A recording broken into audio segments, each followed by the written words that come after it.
Halo teman-teman, perkenalkan nama aku Willy Silky Pratama, NPM 1908027075. Jadi kita sekarang akan masuk di acara 3, yaitu tentang fotosintesis dan respirasi. Tujuan dari praktikum ini yaitu yang pertama untuk mengetahui faktor yang mempengaruhi hasil fotosintesis Hydrilla verticillata. Yang kedua itu untuk mengetahui perbedaan pada tanaman C3, C4, dan CHM dan warna pada daun. Yang ketiga yaitu untuk mengetahui adanya kalor atau energi yang dihasilkan dari respirasi tempe. Jadi di sini kita bisa lihat tabel 1 yaitu hasil percobaan fotosintesis pada Hydrilla verticillata. Nah, perlakuan pada tempat terang itu pada jam pertama menghasilkan gelembung sebanyak 1,2 ml. Pada jam kedua menghasilkan gelembung sebanyak 2 ml. Pada perlakuan tempat teduh, pada jam pertama menghasilkan gelembung sebanyak 0,5 ml. Pada jam kedua menghasilkan gelembung sebanyak 1 ml. Pada perlakuan tempat gelap menghasilkan gelembung pada jam pertama yaitu 0,1 ml dan pada jam kedua yaitu sebanyak 0,2 ml. Hydrilla verticillata adalah tumbuhan air yang hidup secara submersum dan sering terdapat pada perairan-perairan tergenang seperti danau atau waduk. Hydrilla verticillata memiliki ciri-ciri yaitu daun berukuran kecil berbentuk lanset yang tersusun mengelilingi batang. Batangnya bercabang dan tumbuh mendatar sebagai stolon yang pada tempat tertentu membentuk akar serabut. Seluruh bagian tubuhnya tenggelam di bawah permukaan air. Itu menurut teori dari Silalahi tahun 2010. Nah, pada perlakuan tempat terang menghasilkan banyak gelembung. Sementara pada perlakuan tempat teduh dan gelap tidak terlalu menghasilkan banyak gelembung. Hal tersebut sesuai dengan teori Salisbury dan Ross tahun 1992 yang menyatakan bahwa semakin tinggi intensitas cahaya, maka semakin banyak ATP yang terbentuk. Sehingga mempercepat fotosintesis dan konsentrasi karbon dioksida yang tinggi akan meningkatkan laju fotosintesis, sehingga gelembung yang dihasilkan semakin banyak. Intensitas cahaya yang rendah akan memperlambat laju fotosintesis, sehingga gelembung yang dihasilkan pun tidak terlalu banyak. Berikutnya adalah tabel 2, yaitu hasil percobaan fotosintesis pada daun C3 dan C4. Nah, yang pertama itu adalah tumbuhan kaktus dengan nama ilmiah Cactaceae golongan CAM.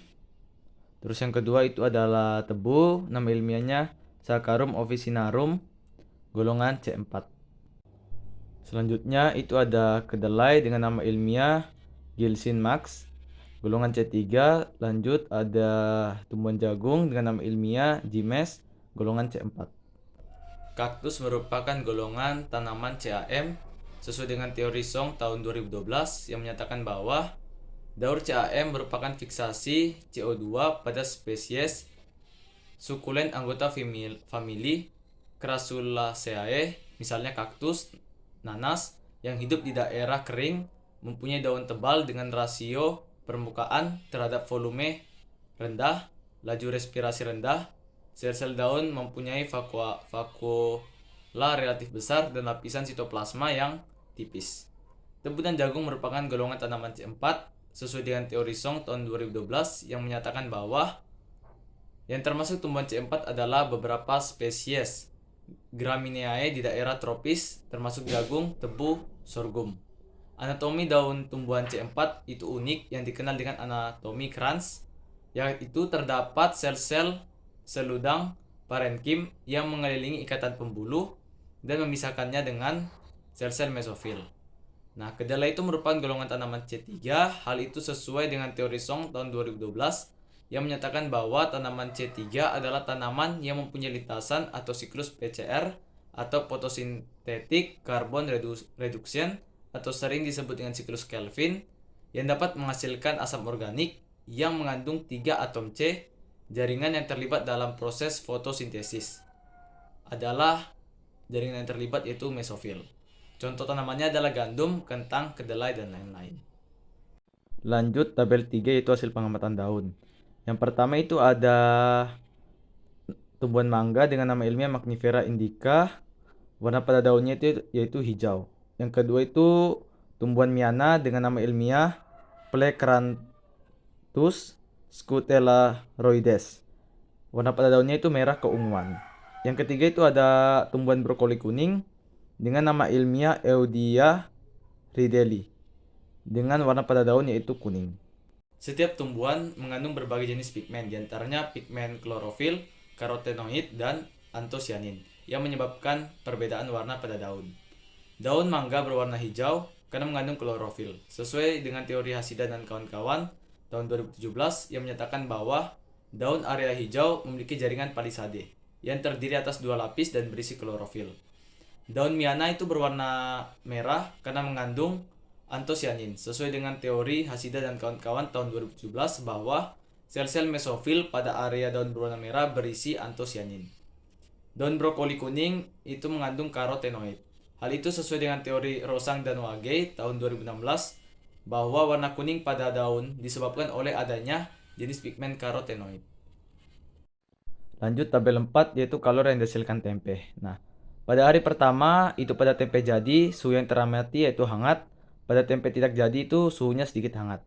Pada hari kedua suhu yang teramati pada tempe jadi itu sedikit hangat. Pada tempe tidak jadi yaitu hangat. Tempe adalah produk pangan hasil fermentasi kacang-kacangan atau biji-bijian oleh kapang fermentatif dari jenis Rhizopus sp.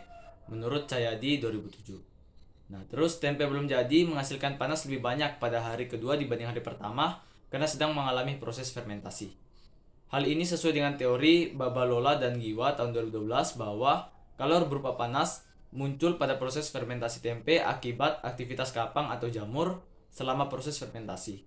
Semakin lama proses fermentasi, maka kadar air pada tempe juga. Kesimpulan yang diperoleh pada praktikum ini yaitu yang pertama, faktor yang mempengaruhi hasil fotosintesis hidrilla verticillata yaitu ketersediaan cahaya matahari.